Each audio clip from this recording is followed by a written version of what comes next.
సావు బతుకుల మధ్య ఉన్న మోనిక, బాలు మీద కోపాన్ని మౌనిక మీద చూపించిన సంజు మీద కోపంతో ఊగిపోతున్న బాలు, షాక్లో ప్రభావతి. అసలు మోనిక చావు బతుకుల మధ్య ఉండడం ఏంటి? అలాంటి పరిస్థితి ఎందుకు వచ్చింది? బాలు మీద కోపాన్ని సంజు మౌనిక మీద చూపించటం ఏంటి? మరి కోపంతో ఊగిపోయిన బాలు ఏం చేశాడు? ప్రభావతి ఎందుకు షాక్ అయింది? దంతా కూడా వీడియోలో చూసి తెలుసుకునేద్దాం. గుండె నిండా గుడి గంటలు రాబోయే కథలో జరగబోయే సన్నివేశాల గురించి ముందుగా తెలుసుకోవడానికి వీడియోని లైక్ చేసి ఛానల్ సబ్స్క్రైబ్ చేసి పక్కనే ఉన్న బెల్ ఐకాన్లో ఆల్ ట్యాప్ చేయండి. మొత్తం మీదకి చూసుకున్నట్లయితే కనుక మౌనిక ఇక పుట్టింట్లో ఉన్నంతసేపు కూడా బాలు సంజుని ఒక రకంగా కాదు, పిచ్చి పిచ్చిగా ఆడుకుంటాడు. కారణం ఏంటంటే మౌనిక వేలుని డోర్లో వేసి నల్లకొట్టాడన్న ఒకే ఒక్క కారణంతో పిజ్జాలో స్పైసీ చిల్లీ ఫ్లేక్స్ వేసేస్తాడు. వాటర్ కూడా వేడి నీళ్లు బకెట్తో అలా పెట్టేసరికి ఆ వేడి నీళ్లు పోసుకుంటాడు సంజయ్. కాఫీలో వేలు పెడతాడు. ఇలా చాలా రకాలుగా ఇబ్బందులు పెడతాడు బాలు. వీటన్నిటి గురించి నేను గుర్తు పెట్టుకుని చాలా జాగ్రత్తగా రాసుకుంటున్నానే. ఇంటికి వెళ్ళిన తర్వాత వీటన్నిటికీ నేను బదులు తీర్చుకుంటా అంటాడు. వెళ్ళేటప్పుడు ఇక బాలు అయితే సంజుతోటి ఒకటే చెప్తాడు, చూడండి ఇక్కడ జరిగినవన్నీ ఇక్కడే వదిలేయాలి, అలా కాదు అని ఇంటి దాకా మోసుకెళ్ళి ఇంటి దగ్గర నాకు చెల్లెల్ని ఏమైనా ఇబ్బంది పెడితే మాత్రం అస్సలు ఊరుకోను అనగానే ప్రభావతి, ఒరే బాలు ఎందుకురా నువ్వు ఏం మాట్లాడుతున్నావు? అల్లుడిగా అలా ఏం చెయ్యర్లే, నువ్వు నోరు మూసుకునుండు అని చెప్పి తిడుతుంది. నీకు అందరూ మంచివాళ్లే, ఇంట్లో వాళ్ళు తప్ప అని అంటాడు బాలు. బాలు ప్రభావతి మీద కోప్పడడం ఒక రకంగా చాలా అరుదు. అప్పుడు బాలు ప్రవర్తన మాట చూసి ప్రభావతి షాక్ అవుతుంది. ఇక సంజు మౌనికను తీసుకుని వెళ్ళిపోతాడు. ఇంటికెళ్ళిన దగ్గర నుంచి టార్చర్ చేస్తూనే ఉంటాడు. మామూలు టార్చర్ కాదు, అసలు ఎలా ఎలా ఇబ్బంది పెడతాడంటే అక్కడ ఏవేవైతే తనకు జరిగాయో అవన్నీ ఇక్కడ మౌనికకి చేస్తాడు. అలా ఒక రకంగా కాకుండా మౌనికను చాలా బాధలు పెడుతూ ఉంటాడు. ఇక సంజు వాళ్ళ అమ్మ ఎన్ని రకాలుగా చెప్పినా సంజు అయితే వినిపించుకోడు. నా ఈగో హర్ట్ అయింది, నా ఈగో సాటిస్ఫై అయ్యే వరకు ఇది ఏడుస్తూనే ఉండాలి, దీని అన్నకెంత పొగరు లేకపోతే నన్ను నన్ను టీజ్ చేస్తాడా, వాడికి ఎంత కొవ్వు అని చెప్పని అంటూ ఉంటాడు. ఇకల సంజు బాలు మీద మనసులో ఇంకా ఇంకా కోపాన్నే పెంచుకుంటూ ఉంటాడు. ఇక ఇక్కడ బాలు అయితే తన పెళ్లి రోజున శివ కొన్నటువంటి షర్ట్ ని వాళ్ళ ఇంట్లోనే వదిలేసి ఉత్తి కడ్బనేన్ మీద వచ్చేస్తాడు. ఇక అది చూసిన ప్రభావతి, సంజు అందరూ కూడా బాలుని చాలా మాటలే అంటారు. కానీ బాలు అవేమీ పట్టించుకోడు. శివ దొంగతనం చేసి ఈ షర్ట్ కొన్నాడు అన్నట్టుగా బాలు ఆలోచనలోకి వస్తాడు. వాడి దగ్గర పని మానేయమంటే మానేయకుండా వాడి దగ్గర పనిచేసి సంపాదించిన డబ్బుతో నాకు కొంటాడా అని బాలు చాలా కోపం పెంచుకుంటాడు. అలా పెంచుకున్నటువంటి బాలు ఇక శివకి ఫోన్ చేసి, జీవితంలో నువ్వు నాకు ఎదురు పడకు, ఎదురు పడ్డ రోజే నా చేతిలో నీకు చావు ఉంటుంది అని చెప్పి చెప్తాడు. నీకెదురు పడాలని ఎవ్వడం అనుకోవట్లేదు, ఇక్కడ నీ దారిన నువ్వుండు, నా దారిన నేనుంటాను, అసలు మన ఇద్దరిని కలిపేది మా మీనా అక్క కాబట్టి తనకు కూడా ముందు నువ్వు చెప్పుకో అని ఫోన్ పెట్టేస్తాడు. ఒక రకంగా ఫ్రస్ట్రేషన్ మీద ఫ్రస్ట్రేషన్లో ఉన్నటువంటి బాలుకి ఒక అర్ధరాత్రి ఫోన్ వస్తుంది. ఫోన్ లిఫ్ట్ చేసిన బాలు, జేరా ప్రశాంతంగా నిద్రపోతున్నావా? నీ ఇంటికొస్తే నన్ను ఎన్ని రకాలుగా హింసలు పెట్టావు, ఎన్ని రకాలుగా బాధలు పెట్టావు.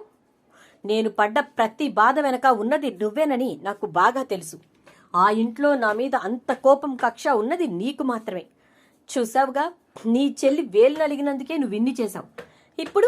ఇప్పుడు నీ చెల్లి పరిస్థితి ఏం కాబోతుందో తెలుసా?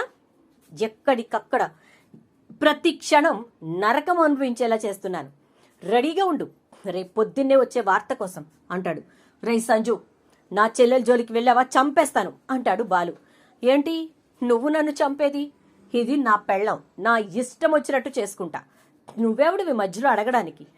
కాకపోతే నువ్వు నన్ను బాధ పెట్టావు కాబట్టి, నన్ను టీజ్ చేసావు కాబట్టి నేను చేసేది నీకు తెలియాలి అని చెప్పి ఫోన్ చేసి చెప్తున్నా అంటాడు సంజు. ఇక ఫోన్ పెట్టేసిన బాలు ఆ అర్ధరాత్రి సంజు వాళ్ళ ఇంటి దగ్గరికి వెళ్తాడు. గేట్ ఓపెన్ చేయడానికి ఎంత ప్రయత్నించినా వాడు అస్సలు ఓపెన్ చేయడు. ఇక బాలు గేటు దూకి లోపలికి వెళ్తాడు. అలా వెళ్ళినటువంటి బాలు, సంజు, అరే సంజు అని గట్టిగా అరుస్తూ ఉంటే సంజు వాళ్ళ అమ్మ బయటకు వస్తుంది. ఏంటి బాబు ఈ టైంలో వచ్చావంటే, సంజు నాకు ఫోన్ చేశాడు, ఆ బెదవ నాకు ఫోన్ చేసి మా చెల్లెల్ని ఏదో చేస్తున్నానని చెప్పాడు అని అనగానే, ఇప్పుడే బాబు హాస్పిటల్కి తీసుకెళ్లాడు అంటుంది. షాక్ అయిపోతాడు బాలు. తను ఇంటి దగ్గర నుంచి ఇక్కడికి వచ్చేలోపు వాడు ఏం చేసుంటాడు అని చెప్పి ఏమైందమ్మా నా చెల్లెలికి అంటే వాడి క్రూరత్వాన్ని మూర్ఖత్వాన్ని పిల్ల మీద చూపించాడు. మెట్ల మీద నుంచి కిందికి పడేశాడు. అలా పడిపోయిన మౌనిక చేతికి దెబ్బ తగిలి రక్తం కారుతుంటే దాని మీద యాసిడ్ పోశాడు అంటుంది. దాంతో ఒక్కసారిగా షాక్ అయిపోతాడు బాలు. ఇక వెంటనే ఏ హాస్పిటల్ అమ్మా అంటే తెలీదు బాలు, అడుగుతూ ఉండగానే నోరు మూసుకోమని నన్ను తిట్టి వెళ్ళిపోయాడు అని చెప్తుంది ఇక సంజు తల్లి. దాంతో ఇక బాలు ఎటు వెళ్ళారు అంటే వాళ్ళు వెళ్ళిన డైరెక్షన్ చూపిస్తుంది. ఇక అంతే గబగబా ఇక వాళ్ళని ఫాలో అవుతూ మొత్తానికి సంజు ఏ హాస్పిటల్లో మౌనికని జాయిన్ చేశాడో అక్కడికి వెళ్తాడు బాలు. అక్కడికి వెళ్లేసరికి మౌనిక పరిస్థితి చాలా చాలా అధ్వానంగా ఉంటుంది. ఒక రకంగా ఎగ ఊపిరితో ఇబ్బంది పడుతూ ఉంటుంది. తను బ్రీతింగ్ ప్రాబ్లంతో బాధపడుతోందని డాక్టర్స్ అయితే ఐసీయూలోకి షిఫ్ట్ చేసి చేతికి ట్రీట్మెంట్ చేస్తారు. తను చాలా షాక్లో ఉంది. ఆ షాక్ వల్ల తను బ్రీతింగ్ కూడా తీసుకోలేకపోతోంది అని డాక్టర్స్ చెప్పిన మాటలకు చాలా కోపం వచ్చేస్తుంది బాలుకి.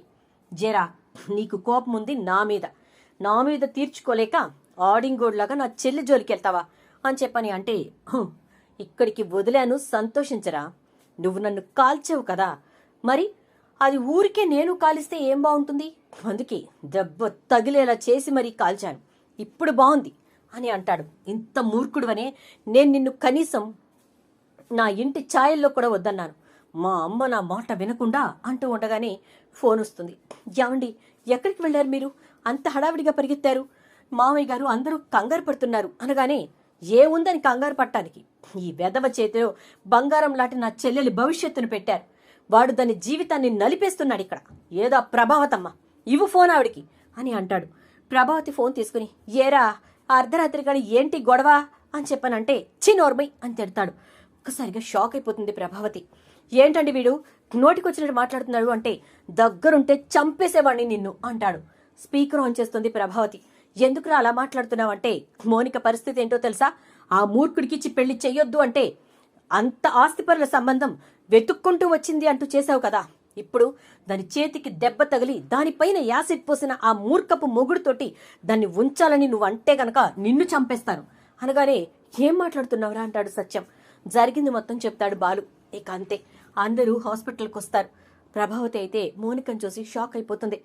ఏంటండి ఇది అంటే వాడి మూర్ఖత్వానికి ఇది పరాకాష్ట, వాడి మూర్ఖత్వానికి ఇది నిదర్శనం అంటూ ఉంటాడు బాలు. శృతి అయితే నాకు తెలుసా అంటే వీడు ఇలాంటోడని చెప్పే ఎంత వద్దని చెప్పినా మీరు వినకుండా మౌనిక జీవితాన్ని నాశనం చేస్తారు అని అంటుంది.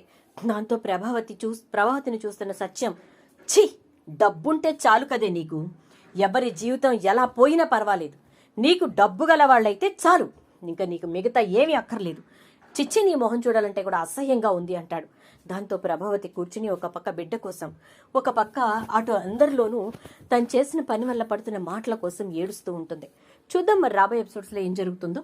వీడియో నచ్చితే లైక్ చేసి వీడియోని షేర్ చేసేయండి, ఛానల్ సబ్స్క్రైబ్ చేసి పక్కనే బెల్ ఐకాన్లో ఆల్ ట్యాప్ చేయండి.